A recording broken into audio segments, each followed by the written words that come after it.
নমস্কার, story officially চ্যানেলে আপনাদের প্রত্যেককে স্বাগত। অনেক সময় গুরুর আজ্ঞা শিষ্য পালন করে, সেই গুরুর আজ্ঞা পালন করার জন্য শিষ্য ভগবানের কৃপা পেয়ে যায়, ভগবানের দর্শন পেয়ে যায়, অথচ হয়তো গুরুই পায় না। এরকম অনেক কাহিনী আছে। কারণ গুরু যেটাই আজ্ঞা করুক না কেন, সেটা আমাদের ভালোর জন্যই করে।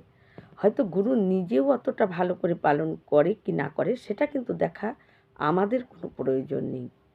আমরা গুরুর আদেশটাকে খালি মেনে চলাটাই হলো আমাদের কর্তব্য। তাই সেরকমই একটা গল্প বলছি, যে চন্দন নামে একজন ছেলে, সে কী করতো, ছোটোবেলার থেকে তার কিছু করতে ভালো লাগতো না, তার শুধু খাওয়া আর ঘুম, এটাই তার বদ অভ্যাস ছিল। কিন্তু যখন সে চন্দন একটু বড় হয়ে যায়, তখন যখনই খেতে বসে তখনই মা বাবার বকুনি খায় যে তুমি খালি খাবে আর ঘুমাবে, এইভাবে তো চলতে পারে না। আবার যতক্ষণ ঘুমায় তো ঠিক আছে, ঘুম থেকে উঠলেই আবারও মা বাবা বকা দেয়। চন্দনের ভালো লাগে না।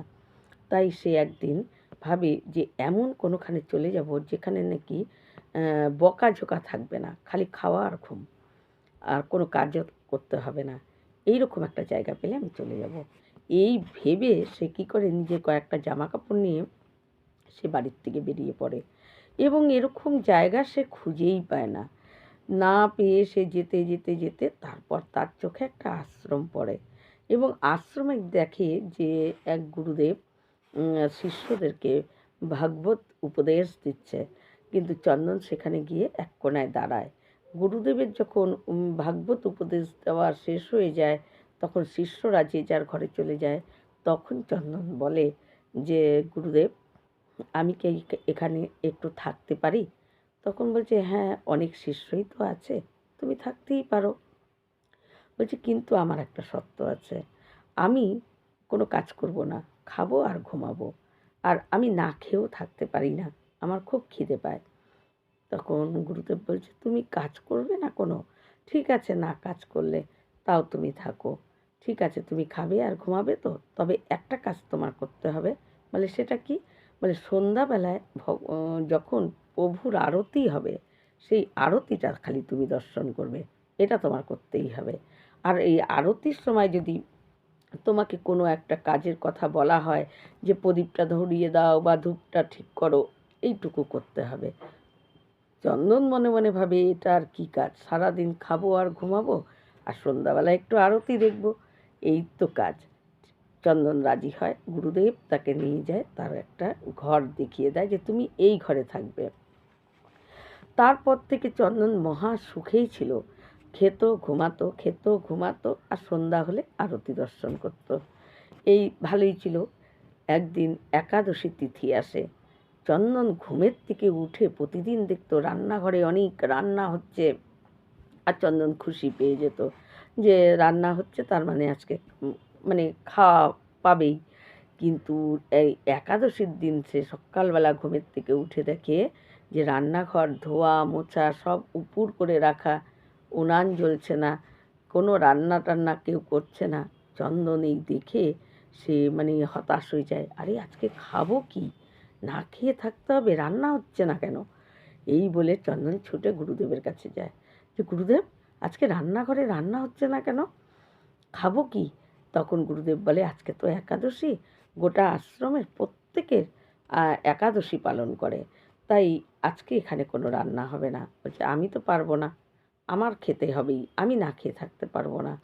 তখন গুরুদেব বলে যে এখানে তো উনান জ্বালাতে দেবো না আমি, তাহলে তোমাকে আটা আর সবজি দিচ্ছি, তুমি নদী, এই আশ্রমের পার হয়েই যে নদী, সেই নদীটা পার হয়ে ওপারে গিয়ে তুমি রান্না করে খেয়ে বিকালে চলে আসবে। চন্দন বলছে, ঠিক আছে।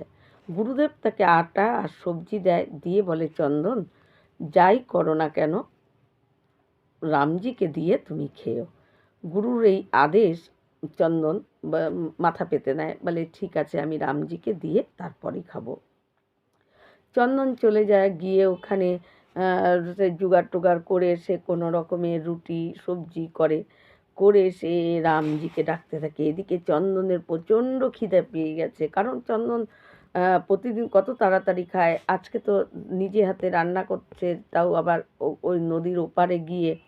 তাই ওর দেরি হয়ে গেছে, যে হে রামজি আসো, রামজি আসো, তাড়াতাড়ি খাও, তাড়াতাড়ি খাও, তুমি না খেলে আমি খেতে পারবো না, গুরুদেবের আজ্ঞা, গুরুদেব বলে দিয়েছে যে রামজিকে দিয়ে খেতে, তাই আমি খেতে পাচ্ছি না, রামজি আসো। কিন্তু ভগবান রাম সে তো করুণাময়, করুণার সাগর। যখন রামজির কানে এই কাতর আওয়াজ আসে, রামজি আর থাকতে পারে? ভগবান তো, সে আর থাকতে পারে না, সে তো দয়াময়। তাই ভগবান রাম তখন কি করে, সীতাকে সঙ্গে নিয়ে সে চলে আসে চন্দনের ওখানে। আরে তুমি আমাকে ডাকছো কেন? বলে আরে তাড়াতাড়ি খাও, তোমাকে খাওয়ার দেওয়ার জন্য ডাকছি। তোমার পাশে ওটা কে? বলে এটা তো তোমার সীতামা। বলে সীতামা? চন্দন তো ভেতরে ভেতরে একটু দুঃখ পায় যে দুটো থালাই বেড়েছি, একটা রামজির একটা আমার, আর রামজি আবার আর একজনকে নিয়ে আসছে। তা চন্দন আর কী করবে, নিজের থালাটা সীতাকে আর রামের থালাটা রামকে দিছে। তারা দুজন প্রসাদ খেয়ে চলে গেছে। চন্দন তাদের বাসন টাসন মেজে পরিষ্কার করে সব কিছু নিয়ে বিকালবেলা ফিরে আসে, কিন্তু গুরুদেবকে কিছু বলে না। পরে একাদশী আবার আসে, পরের একাদশীতে চন্দন বলে গুরুদেব আমাকে একটু বেশি আটা আর একটু বেশি সবজি আপনি দেন না। কারণ গুরুদেব বলছে কেন রে, তোর যতটা দেই তার থেকে তো বেশি লাগার কথা না। কিন্তু চন্দন বলে যে না, অনেক সময় অনেকে কেউ আসতেও তো পারে, তাই আপনি একটু বেশি দেন। তা গুরুদেব চন্দনের কথায় একটু বেশি, একটু সবজি বেশি দিয়েছে, আটাও একটু বেশি দিয়েছে। চন্দন মাথায় নিয়ে যায়, গিয়ে সেদিনকে তিনজনের জন্য রান্না করে, যে চন্দন, সীতা, রাম, তিনজনের জন্য রান্না করে তিনটা থালায় সুন্দর করে সাজায়। এদিকে রামকে ডাকতেই থাকে, হে প্রভু রাম, হে প্রভু রাম, হে রামজি তাড়াতাড়ি আসো, তাড়াতাড়ি আসো, আমার খুব খিদে পেয়েছে, আমি আর সহ্য করতে পারছি না।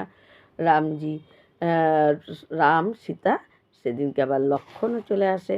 যে রামকে বলে লক্ষ্মণ যে দাদা তুমি কোথায় যাও, কোন ভক্তকে দেখতে যাও, আমি একটু দেখবো তাকে। ব্যাস লক্ষ্মণও চলে আসছে। কিন্তু লক্ষ্মণকে দেখে চন্দনের খুব মানে ভিতরে রাগ হয়। আরে আজকে আবার আর একজনকে বেশি নিয়ে আসছে, আমি চন্দন আজকে তিনটা থালায় খাওয়ার বেড়েছে, একটা নিজের, একটা রাম, একটা সীতা, এদিকে লক্ষ্মণকে নিয়ে এসছে। তখন চন্দন আর কী করবে, ভিতরে রাগ থাকলেও লক্ষ্মণকে নিজের খাবারটা দেয়, সীতারটা সীতা, রামেরটা রামকে দেয়। তারপর চন্দন আবার তারা খেয়ে চলে যায়, বাসন টাসন মাজে মেজে টেজে চন্দন চলে আসে। তার পরের একাদশীতে গুরুজির কাছে চন্দন সেই জেদ করছে যে আমাকে অনেকগুলো আটা দিতে হবে এবং অনেক সবজি দিতে হবে। গুরুদেব তখন বলে যে কেন রে চন্দন, তুই এত সবজি এত আটা নিয়ে কী করবি, ওখানে কী করিসটা কি, এত আটা এত সবজি তুই তো একা খেতে পারবি না রে, কী করিস? কিন্তু চন্দন এতটা জেদ করে, গুরুদেব তাকে বেশি করে আটা এবং বেশি করে সবজি, ঝুড়ি ভর্তি সবজি দেয়। দিয়ে গুরুদেব মনে মনে ভাবে আজকে আমি চন্দনকে খেয়াল করব, ও নিশ্চয়ই এখান থেকে চেয়ে চেয়ে নিয়ে যায়, হাটে বিক্রি করে। আর হাটে বিক্রি করে পয়সা পায়, সেই পয়সা দিয়ে ও কী করে সেটা তো আমাদের জানা নেই, কিন্তু ও, ওকে আজকে হাতে নাতে ধরতে হবে। গুরুদেব ওকে কী করে, বেশি করে আটা বেশি করে সবজি দেয়। এদিকে চন্দন ওখানে নদীর ওপারে গিয়ে সমস্ত কিছু ধুয়ে টুয়ে সব রেডি করে, কিন্তু খালি রান্নাটা সে করে নাই। ভাবছে আজকে আগে রামজিকে ডাকবো, তারপর রান্না করব। কারণ প্রতিদিন একজন করে বেশি নিয়ে আসে আর আমার খাওয়া হয় না, তাই আজকে আগে দেখে নিব কয়জনকে আনে, সেই বুঝে রান্না করব। তাই প্রথমে সব জোগাড় টোগাড় করেই চন্দন রামজিকে ডাকা শুরু করে দিছে, হে রামজি আসো, হে রামজি আসো, রামজি আসো। সেদিনকে রামের সঙ্গে রাম, লক্ষ্মণ, সীতা, ভরত, শত্রুঘ্ন, তার তিন মাতা, কৈকেয়ী, কৌশল্যা, সুমিত্রা, প্রত্যেকে কে সবাই সব সুদ্ধা চলে আসে। এদিকে রাম এসে ওই চন্দনকে বলছে কিরে, আজকে তুই তাড়াতাড়ি ডাকছিস তো কেন রে? তখন চন্দন বলে কি, যে আজকে আমি এখনো রান্না করিনি, আগে তোমাদেরকে ডেকে নিলাম, আগে দেখে নেই তুমি কয়জনকে নিয়ে আসো। তুমি প্রতিদিন একজন না একজনকে বেশি নিয়ে আসো, তাই রান্না আমার কম হয়ে যায়। আমি আর খেতে পাই না। কিন্তু তাই জন্য আজকে আমি আগে ডাকছি, যে আগে দেখে নেব কয়জন এসেছে সেই বুঝে রান্না করব, তাই আজকে আমি আগে ডাকছি। এদিকে গুরুদেব চন্দনের পিছে পিছে আড়াল করে করে আস্তে আস্তে দেখে যে চন্দন হাত নড়ায় নড়ায় কার সঙ্গে কথা বলছে, মাথা নড়াচ্ছে, হাত নড়াচ্ছে, কিন্তু কার সঙ্গে কথা বলছে তাকে দেখতে পাচ্ছে না। চন্দন তো রামের সঙ্গে কথা বলছিল। এদিকে রাম তখন বলছে, আরে চন্দন, আজকে তুই রান্না করিসনি তো? আজকে দেখ, আজকে আমরা সবাই চলে এসেছি, তাই আজকে তোর রান্না করতে হবে না, আজকে তোর সীতামা রান্না করবে। আর লক্ষ্মণ ভরত শত্রুঘ্ন এরা সীতামাকে জোগাড় দেবে, হনুমান জ্বালানি নিয়ে আসবে। আজকে তুই সীতামার ভোজন খাবি। তুই তো এই কয়দিন আমাদেরকে অনেক ভোজন খাওয়াইছিস, আজকে সীতামা রান্না করবে, তুই খাবি। তখন চন্দন তো খুশিই আছে, আর এদিকে চন্দন তো রামকে সবই বলে দিয়েছে যে একজন করে বেশি আনে যেন ও খাওয়া পায় না, তাই আজকে সে আগে ডেকেছে। কিন্তু গুরুদেব যখন দেখছে যে চন্দন মাথা নাড়াচ্ছে, হাত নাড়াচ্ছে, অথচ কার সঙ্গে কথা বলছে দেখতে পাচ্ছে না, তখন গুরুদেব কি করে, চন্দন বলে ডাকে। চন্দন ছুটে গুরুদেবের আওয়াজ পেয়ে চলে যায় গুরুদেবের কাছে। কি হয়েছে গুরুদেব? তখন বলে যে তুই কার সঙ্গে কথা বলছিস রে? আর তুই কী করছিস? কোথায় তুই রান্না করিস? রান্না টান্না তো কিছুই করছিস না, সব পড়ে আছে। বলছে, না গুরুদেব, আজকে আমি আগে রান্না করিনি। প্রতিদিন রামজি একজন না একজনকে বেশি নিয়ে আসে, আর আমি একদিনও খেতে পারিনি। আমি খালি আপনার থেকে জেদ করে করে বেশি বেশি নিয়ে আসি, কিন্তু আমি একদিনও খেতে পারিনি। রামজি, আপনি বলেছেন রামজিকে দিয়ে খেতে, আমি রামজিকে ডাকি, রামজির সঙ্গে একজন করে নিয়ে আসে, তার জন্য আমার খাওয়া হয় না। তাই আজকে আমি সব জোগাড় করে রেখেছি, রামজিকে আগে ডাকছি যে দেখি কয়জন নিয়ে আসে সেই বুঝে রান্না করব। তাই তো আমি আজকে জেদ করে আপনার থেকে বেশি খাবার নিয়ে আসছি। বলছি, তুই রামজির সঙ্গে কথা বলছিস? তুই একটু বল না তোর রামজিকে, আমি দেখতে পাচ্ছি না। বলছে, আপনি দেখতে পাচ্ছেন না? ওই যে বসে আছে পাথরের মধ্যে, ওই যে সীতামা রান্না করছে, ওই যে লক্ষ্মণ ভরত শত্রুঘ্ন এরা সীতামাকে জোগাড় দিচ্ছে, ওই যে হনুমান। বলছে, তুই সবাইকে দেখতে পাচ্ছিস, আমি কাউকে দেখতে পাচ্ছি না। চন্দন, তুই বল না তোর, গুরুদেব আকুল হয়ে গেছে যে চন্দন তুই বল তোর রামজিকে যেন আমি একটু দেখতে পাই তাকে। তখন চন্দন দৌড়ে রামের কাছে যায়, যে হে রাম, হে রামজি, আমার গুরুদেব না আপনাকে দেখতে পাচ্ছে না। আমি জানি না কেন দেখতে পাচ্ছে না, কিন্তু আপনি একটু গুরুদেবকে দেখা দেন না, যাতে আমার গুরুদেব দেখতে পায়। তখন রাম বলে, চন্দন, তোর গুরুদেব এখনো আমাকে দেখার সময় আসেনি। তোর গুরুদেবের মনে এখনো কপট, ছল, সন্দেহ সব আছে। এগুলোর থেকে যবে পরিষ্কার হবে, তবেই আমি তোর গুরুদেবকে আমার আমি দেখা দেব। তার আগে তো আমি দেখা দিব না রে। তখন চন্দন কিছুই বোঝে না। চন্দন বলে, খুব জেদ করতে থাকে রামের কাছে, আরে গুরুদেবকে একটু দেখা দেন না রামজি, একটু দেখা দাও, একটু দেখা দাও। গুরুদেবটা দাঁড়িয়ে আছে, কাঁদছে। গুরুদেব কেন কাঁদছে আমি বুঝতে পারছি না, আপনাকে দেখার জন্য কাঁদছে। তো চন্দনের এত আকুলতা দেখে ভগবান রাম তখন গুরুদেবকে দেখা দেয়, এবং গুরুদেব দেখতে পায় যে সীতা রান্না করছে, লক্ষ্মণ ভরত শত্রুঘ্ন এরা জোগাড় দিচ্ছে, হনুমান দাঁড়িয়ে আছে, রাম পাথরে বসে চন্দনের সঙ্গে কথা বলছে। গুরুদেব এই দেখে চন্দনের পায়ে ঝাঁপিয়ে পড়ে যায়, আরে চন্দন, তুই আজকের থেকে আমার গুরু, তুই আজকের থেকে আমার গুরু, তুই গুরুর কাজ তুই করতে পেরেছিস। গুরুর কাজ ভগবানের সঙ্গে ভক্তের মিলন করে দেওয়ার, শিষ্যকে মিলন করে দেওয়ার।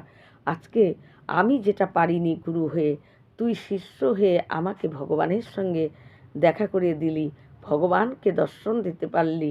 ভগবানের দর্শন আমি দেখতে পেলাম তোর কৃপায়, তাই আজ থেকে তুই আমার গুরুদেব। চন্দন তো হা হয়ে দাঁড়িয়ে আছে যে কি, গুরুদেব এরকম করছে কেন? তখন গুরুদেব এই বলে তো চন্দনের পায়ে পড়ে, এবং চন্দন নিজে হা করে দাঁড়িয়ে থাকে। গুরুদেবকে বলে যে গুরুদেব, আপনি কাঁদছেন কেন? আসলে গুরুদেব চন্দনকেও বোঝাতে পারছে না যে তিনি রামজিকে দেখতে পাচ্ছে না, অথচ চন্দন দেখতে পাচ্ছে। আসলে ভগবান রাম বা ভগবান বিষ্ণু যেই হোক না কেন, ভগবান মাত্রেই তারা শিশু সরল মন খুব পছন্দ করে, যার মন একদম শিশুদের মতন, কোনো কপট ছল, কোনো চতুরতা যার ভিতরে নেই, ভগবান ছুটে তাকে দেখা দেয় এবং তার ডাকে ভগবান ছুটে আসে তার কাছে।